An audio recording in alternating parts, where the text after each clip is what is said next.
Welcome to Focus Today. I'm your host, Perry Atkinson, and what a delight for us to have with us today Dr. Faye Wilson, founder and CEO of Global Church Live, and she travels the world. She's a social media expert and strategist, producer, author, and life coach. And what a joy to welcome Dr. Wilson to our program today. Good to see you. How you doing?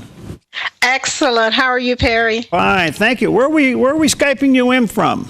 Oh, we're Skyping in today from Arkansas. Really?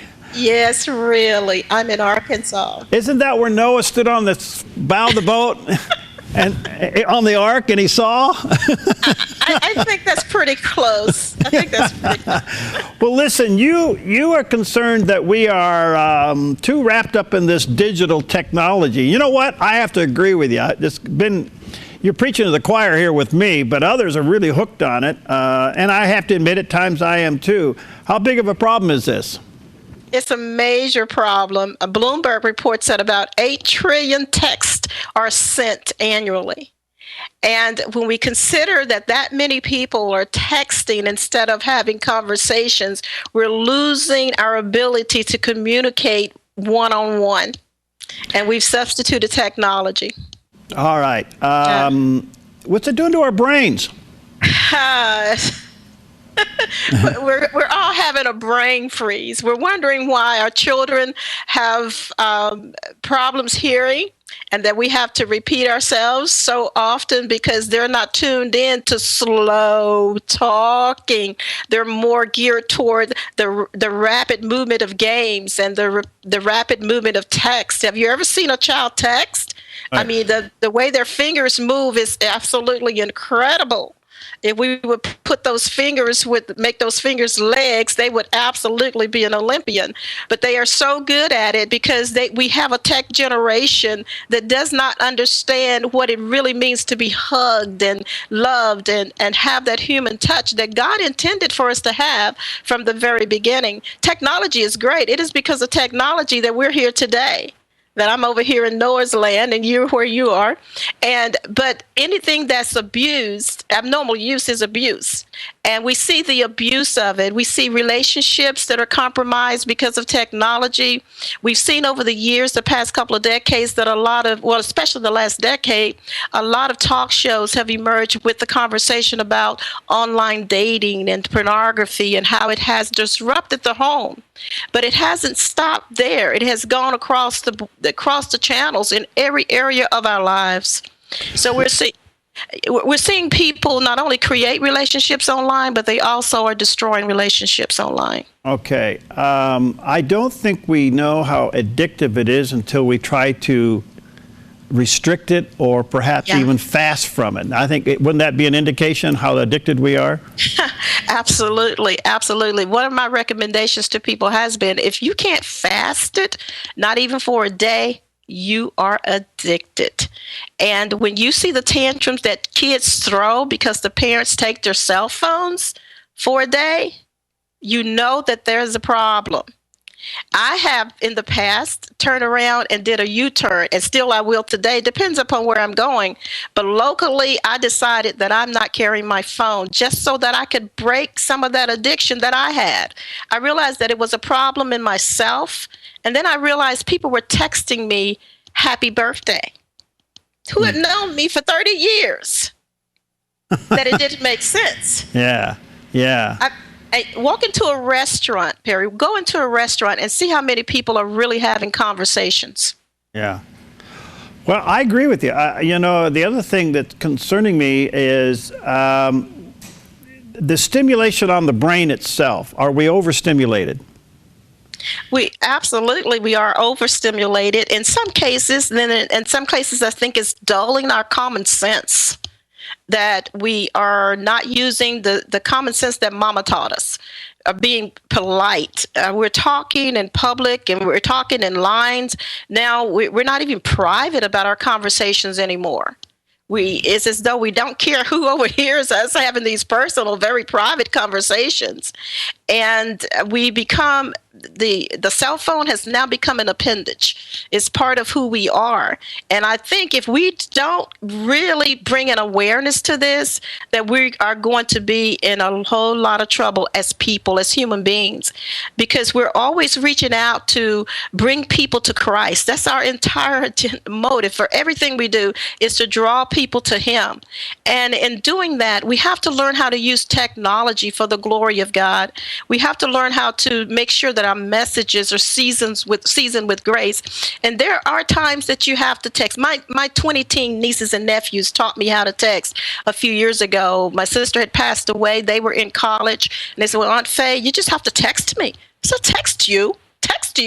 I need to know. I need to hear your voice. Aunt Faye, I'm in class. You got to text me. So they taught me how to text. And I understand that it does have its place. But we have to be so conscious that we are still human beings, and people need to be touched by other people. And it's good when you can pick up the phone, pick up the phone. Make that conversation. If you can make that visit, make that visit. Don't ever substitute anything for the human connection. You know, I'm hearing corporate America begin to deal with this even in cubicles, and they're putting out corporate policies. You are not to text or send emails from cubicle to cubicle. You are to get up and go over and sit down and talk to somebody. You agree with that? Absolutely. It makes no sense. Listen, there are families at the dinner table. There was a commercial a few years ago about the family dinner table that looked really cute on the screen. But what really happens behind the scene at the dinner table, people are texting each other across the table. I spoke to a woman recently who said that she was actually at dinner with her husband, and she had been texting all day, texting him. And at dinner, she texted him. He was sitting in front of her. She had to apologize. She had to repent, like, oh my God, I'm so sorry. I'm texting you. And so we're not reaching out, touching people. And then we wonder why marriages are in trouble. We wonder why our children don't hear us, and we're buying them all of these gadgets, these devices, these babysitters. And when they only respond to the babysitter and not to the teacher and not to the voice of authority in their lives, then we wonder what has happened. And we just have to return to just the basic things that God gave us from the very beginning. It's not good that man should be alone. It's not good for us to be in isolation from one another. And technology can place us in isolation. We use social media, and it was originally intended for the government to be connected and to be able to. They never planned for texting to get to the place that it is now. We are more interconnected now than ever before. And by the same token, we also have these, we have people that are actually communicating online and developing these cyber relationships, and they get delusional and they begin to think that they're real. They never bring them offline, and they begin to live a life that's totally locked in cyberspace.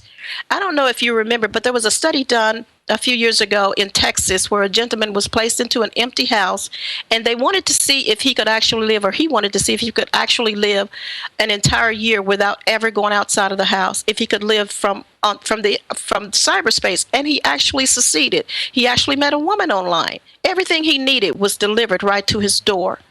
And sadly, that proved to be accurate, but it's not something that really is healthy for us as people. All right, let me ask you this, Dr. Wilson. A couple things come out of this. A lot of times a text or an email that is sent is not received with the emotion in which it was sent.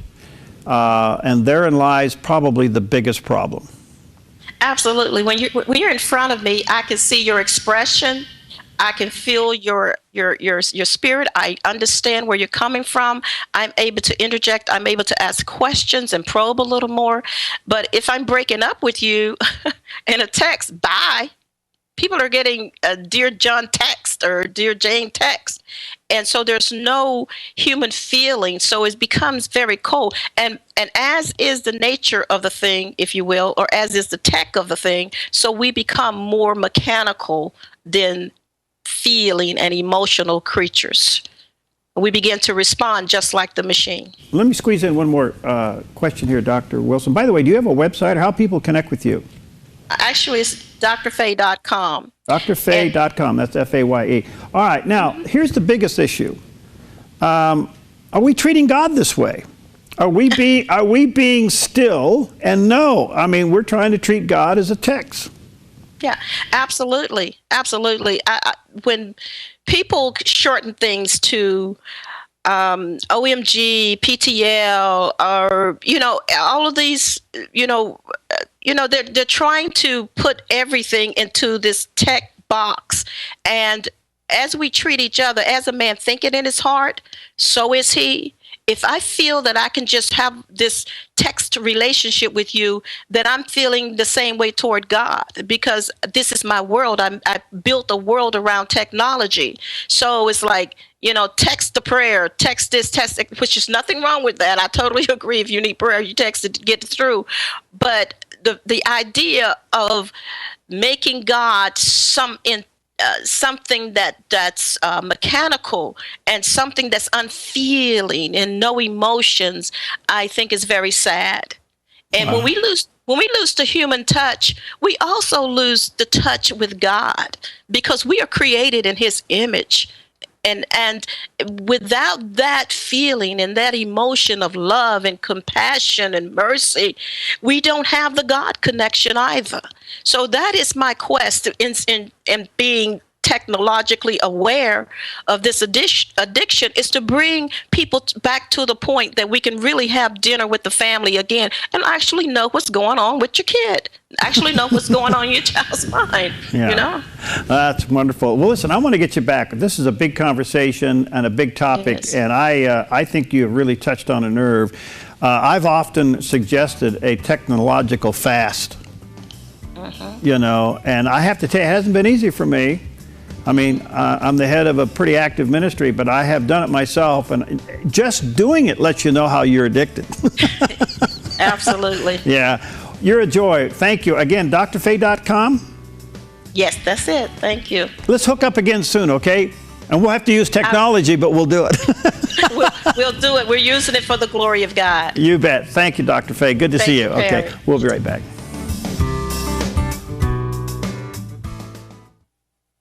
I'm Paulina Leiser, producer of Focus Today. Thank you for watching this video, and make sure to check our other videos at theDove.us.